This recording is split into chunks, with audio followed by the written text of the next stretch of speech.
This video is brought to you by Miniature Market. Thousands of board games, miniatures, and paints, discount prices at miniaturemarket.com.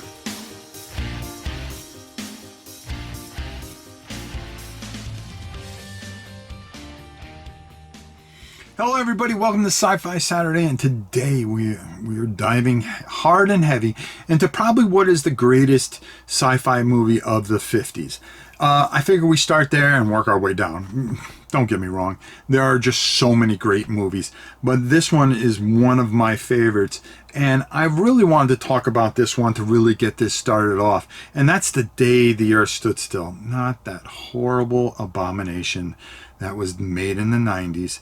Or whenever it was. I try to wipe it from my mind, but I'm talking about the 1950 version of The Day the Earth Stood Still with Michael Rena, Patricia Neal from the Waltons, and Hugh Marlowe, who normally was the hero during a lot of these sci-fi movies, but in this one, he kind of was the villain. Now, we don't cover it too much, and I kind of gloss over the movie a bit and giving you the idea and kind of a premise of everything that goes on, but this is a must-see. If you have never seen this, take the time to go check this out. We'll come back on the other side. Let's go down and take a look at some stills of this fantastic, glorious movie, and we'll give you a brief overview of this fantastic epic movie with no monsters, believe it or not. How can you have a sci-fi movie without any monsters? The Day the Earth Stood Still with Michael Rena, Patricia Neal from the Waltons, Hugh Marlowe from many sci-fi movies. Just an absolute classic, and just really stands out as probably one of the greatest sci-fi movies of all time. And if you haven't seen it, you have to check this out. Our story really starts off with a spaceship piercing the Earth's atmosphere, coming over the Capitol, and eventually landing in a ball field, much to everybody's horror. I mean, how would you feel if a spaceship all of a sudden just landed in your backyard all of a sudden? What this movie really entails is the human emotion and how humans react to certain things, and this is very portrayed. Cleatu comes out of the ship, of course, surrounded by the army, and of course nothing but fear and trepidation as he has something in his hand, and it's actually a gift, but of course nervous individuals see it as a weapon and open fire on Cleatu, which wounds him unbelievably, and as you can see, they destroy the actual gift was to give them knowledge on how to do certain things, and it was a gift from the Interplanetary Federation, pretty much. Of course, wounded, he is rushed to the hospital where he demands to speak to an ambassador of the leaders of the world. He has a message for them. But before that, as he was wounded, out comes Gort, one of the most famous of all robots ever, and basically eliminates all the weapons of the army until he is stopped by Michael Rena, who commands him to stop because Gort is a complete unstoppable force, something that is beyond anything that we could ever imagine, and that he would ravage the planet. He is part of the interstellar police force in which they keep the peace with these robots.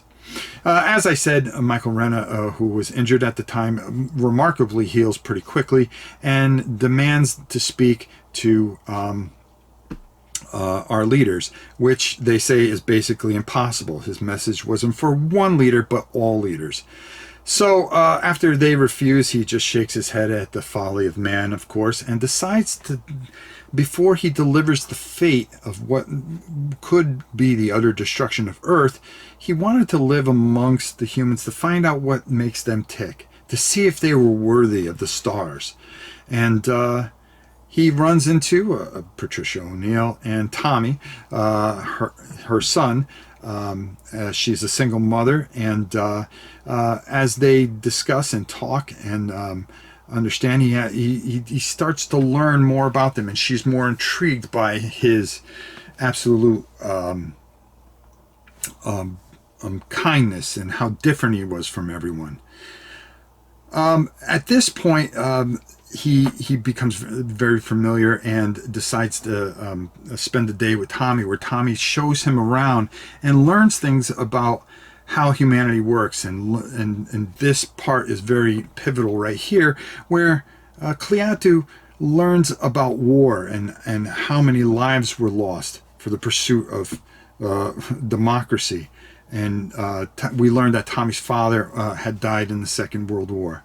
And just unimaginable. Cleatu then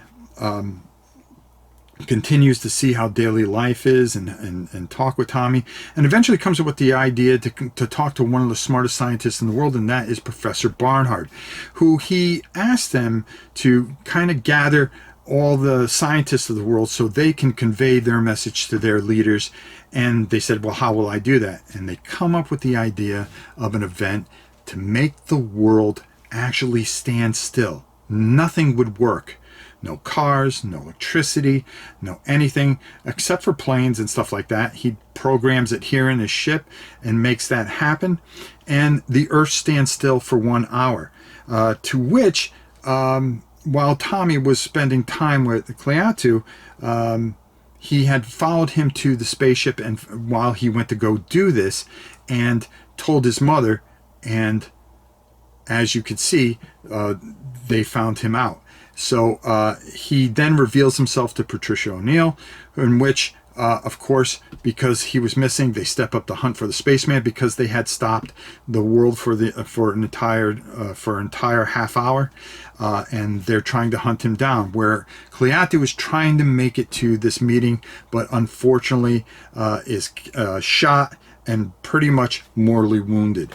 One of the things that really stand out in this is the strength that that Patricia O'Neill shows during this, where at first she freaks when Gort is coming to her, and she had a message for Gort to go get him, and it's Cleatu Baratu Nectu, which is one of the most famous lines in sci-fi.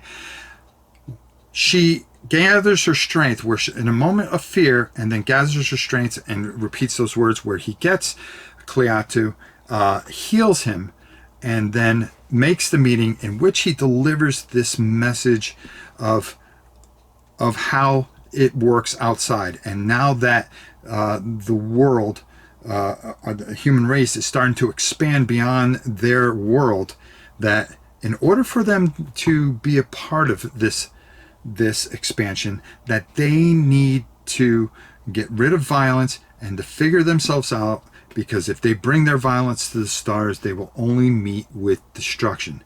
A never truer sense. At that point, Cleatu and Gort leave the Earth, delivering their message. So there, a quick overview. I leave a lot out because I want you to go see this movie. This is a must-see, And the thing that really resonates with this movie, and the thing I really want to hit home, is you see the strengths of man. You see the strengths of Patricia O'Neill, where she has this incredible strength, which wasn't portrayed back in the 50s. A lot of times women were portrayed as, oh my God, scream, faint, and, here comes the guy hero to save the day. She is the main hero here because she has sensibility and thought. When Tommy, there's a part where Tommy is given some currency. And again, I don't want to take too much from the story. And you see where Hugh Marlowe really focuses in and exposes some of the worst qualities of human beings. Because this movie isn't about monsters and aliens and stuff like that. It's about how we are as a race of people. All our strengths, our fears, our weaknesses. and how they all portray themselves in this movie. How, surrounded by someone bringing a message from the stars, how we as a people react, and how someone from the outside observes how we act. It's a tremendous, tremendous movie that has just so many ups and downs. There are beautiful moments in it, and then there are moments that you look and go, we're really like that. We're really like that. We're really like that on both sides of the fence. The innocence of Tommy, the hardened Patricia O'Neill who had unfortunately lost her husband, and how her inner strength, and how she had to be strong yet sensible, and a realist in a world, and be the strength so that her son can grow and flourish in a world, and then Cleatu just watching all of this, and then coming to his own conclusions. The difficulties between governments, and yet the scientific community that can bond together and maybe get a message. There's so many messages in here that this just holds up today. It really does. Watch the original version. Don't watch that abomination from the 90s, and you will find that you will have probably the most enjoyable hour and a half that you've ever had in quite some time. So until next time, it's your old pal Rob saying, we'll see you soon, everybody.